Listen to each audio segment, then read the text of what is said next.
Since ancient times, humanity has sought bridges between the tangible and the intangible. Cannabis, a plant often misunderstood, is far more than just a herb. It is a test, a doorway, a mirror reflecting the very soul within us. When we engage with it, what we receive is never something external. It is an amplification of what already lies hidden deep inside. If light resides within you, you will see yourself more clearly. If darkness dwells within, it too will be magnified. This is why some find peace, while others fall into anxiety and paranoia. Cannabis does not judge, it merely reflects your inner truth. And this is what makes it a sacred yet challenging tool. In ancient civilizations, cannabis was used in rituals, prayers, and meditation, contexts imbued with sacredness and discipline. Its purpose was never escapism, but to dissolve the ego, expand consciousness, and connect with the source. Yet when removed from ritual, it easily becomes mere entertainment, leading one astray into illusions. Cannabis is not the answer, it is a mirror. It reveals who you are, allowing you to choose whether to confront, transform, and continue on your spiritual journey. Throughout history, cannabis has never been just a plant. In many ancient cultures, it served as a sacred bridge, a tool to open doors into the unseen world. The Indians used bhang in religious festivals. Sufis used it to expand consciousness during chanting. Rastafarians call it the herb of wisdom, and in the Amazon, it was combined with healing rituals. The common thread? Cannabis never stands alone. It is always accompanied by ritual, prayer, fasting, meditation, and community. These rituals form a safe framework so that the experiencer does not get lost in illusion. When the mind is purified, the body prepared, and the heart oriented toward the sacred, cannabis becomes a doorway to expanded consciousness. It ceases to be mere pleasure, becoming a means to transcend the ego, touch truth, and reach deep inner stillness. Yet, in the modern world, cannabis has been commercialized, separated from its sacred context. It becomes a product to consume, a trend for entertainment to escape reality rather than delve deeper into oneself. Without ritual, it can easily lead to indulgence, confusion, and even psychological fragmentation. The crucial point: cannabis is not a game, it is a sacred tool, and like all powerful tools, it can heal or destroy depending on how it is used. If returned to a ritual space with respect, prayer, and discipline, it can become a key to spiritual expansion. But if treated merely as a way to temporarily forget reality, it will only lead us further from ourselves. Cannabis brings nothing new. It does not create illusions or fabricate experiences. It simply amplifies what already exists within. That is why the same plant may bring deep peace to one, and anxiety, paranoia, or panic to another. Many hastily blame cannabis, but in truth, it acts only as an honest mirror. If fear, unresolved wounds, or unconscious darkness exist in your heart, it will magnify them so you can no longer deny them. Conversely, if peace and clarity reside within, it enhances intuition and insight. The issue is that most of us are not ready to face what cannabis reveals. When fear and darkness surface, instead of observing and accepting, we resist, flee, or mistake it for danger. This resistance turns the experience into a nightmare. In this sense, cannabis is like a strict teacher. It neither soothes nor conceals, but forces confrontation with truth, even truths long buried. It teaches that walking a spiritual path requires not only seeking light, but daring to face the darkness within. Thus, instead of seeing cannabis as an enemy or a miracle, regard it as a silent teacher. It reveals who you truly are, how ready you are, how pure, and which fears still imprison you. Facing this is the first step toward real transformation. One of the most subtle traps in cannabis experience is confusing sensation with truth. When consciousness expands, we may feel profound, enlightened, or aware. Yet these sensations do not equate to truth, nor guarantee transformation. Cannabis may bring moments of light, a sudden insight, a powerful sense of connection to the universe, or the vibration of love and gratitude. But if these remain mere sensations without practice or integration into daily life, they are illusions, what many masters call false light. Worse, clinging to false light can lead to spiritual delusion. The ego dons a new guise, not the mundane self, but a spiritual ego, believing it has awakened merely from a profound cannabis experience.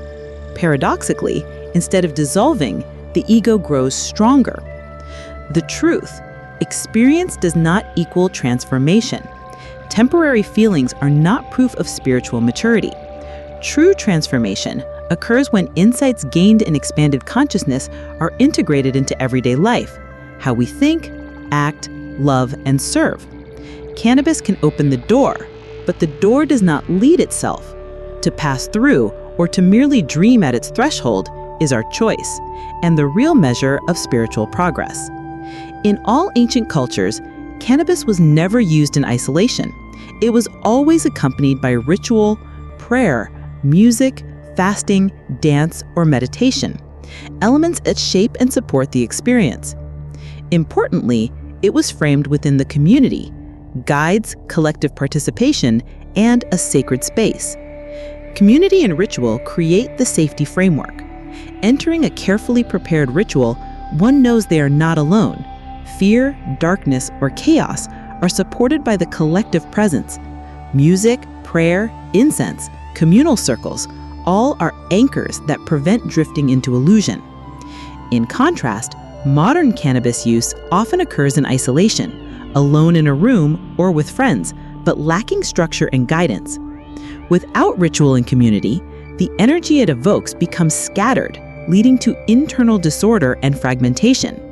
Many feel empty and lost rather than nurtured or transformed. Cannabis by nature is like a powerful current. With conduits and structure, it lights the way. Without them, it can short-circuit and destroy. Ritual and community are the wires that channel this energy correctly. Thus, to use cannabis as a spiritual tool, we must learn from the ancients, place it in sacred context, supported by community, guided by prayer. Only then does it truly become a bridge to expanded consciousness. Cannabis acts not only on the physical body or mind, but also on the subtle body, where energy, emotions, and unconscious impressions reside. When this energy is awakened, everything within, light and chaos alike, is amplified. If one cultivates inner purity, nourishes the mind with meditation, prayer, and stillness, cannabis can act as a powerful catalyst, deepening intuition, expanding perception, and enhancing connection with oneself and the universe. This experience is like a wind beneath wings, carrying us farther along a path already open.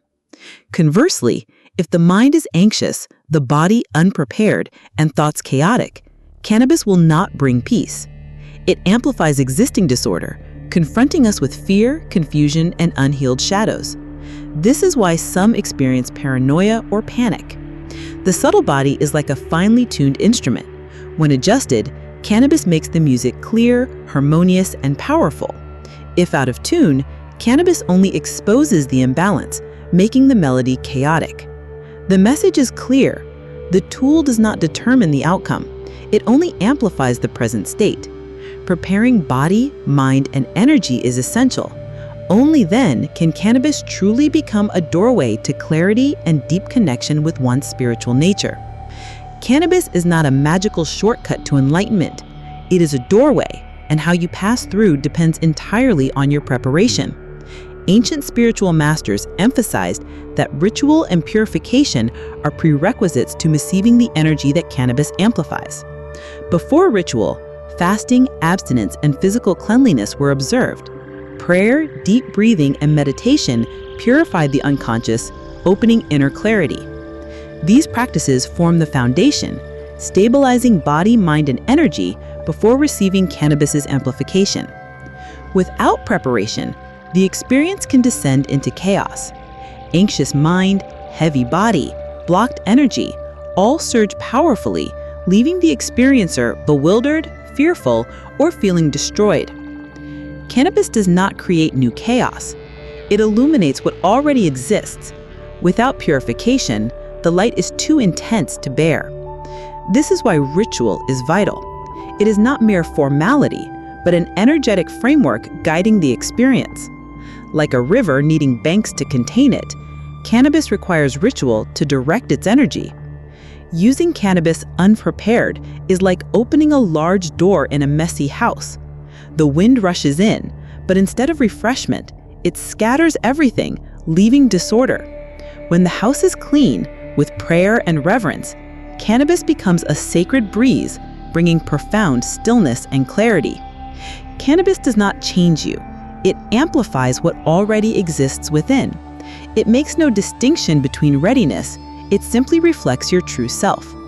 Worries, unresolved pain, repressed emotions, or unacknowledged aspects of the ego all become visible.